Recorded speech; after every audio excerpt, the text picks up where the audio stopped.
wants to go to therapy. So today I was talking to my mom and I let her know that I had a cold and I was like, oh, I'm not feeling well today.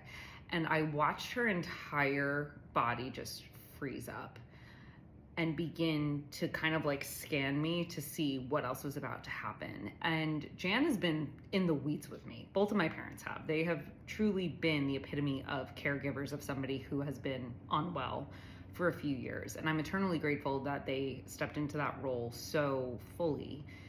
But I also sometimes fail to take into consideration the impact that me having a POTS diagnosis and me being not great over the last few years has had on them. So something as simple as me saying to her like, hey, I'm just not feeling well today, and not specifying that I had a cold, literally set off this chain reaction in her, and I could see it on her face. Like I watched her watch me. I watched her become so vigilant as to like how I was sitting, how I was acting, what I was saying, all of those really subtle cues that kind of tune us into saying like maybe something isn't right. And then I clarified. I was like, oh no, it's okay. Like physically, I'm fine. I literally just happen to have a cold and my lymph nodes are swollen, so I'm uncomfortable.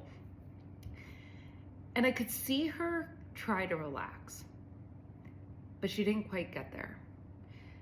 And that is normal. I think that's one of the really typical responses that we experience with something like POTS or chronic illness or long COVID. It is that we have this immense jump so quickly to, okay, I'm in a state of worry, because frankly, we have good reason to. We've had so many experiences that have just turned so quickly on their heads, like positive experiences that have gone south really quickly because POTS decided to rear its ugly head in that moment. And then the come down is not as easy. When you go through that flash of adrenaline, that really heightened state of anxiety, we don't bounce back like that. I even notice it in myself. It takes me a little bit to then be like, you're okay. This isn't an episode.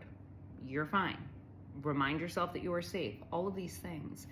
But I just thought today was a very unique moment in the fact that my parents have done a brilliant job of shielding me from their fear about me. But it doesn't mean that they're not experiencing fear. And sometimes I get wrapped up in the sensation of saying like, I'm the one who's experienced this. I'm the one who has lived this. I'm the one who has gotten this, hand in life for this moment in time. And that's true, but it can also come across as being selfish, because my immediate family members especially have also had to have this experience with me.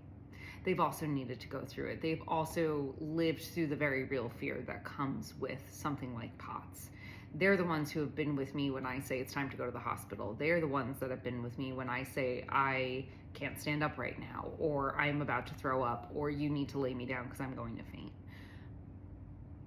They have been through this, and coming out of a journey like this takes a lot of time.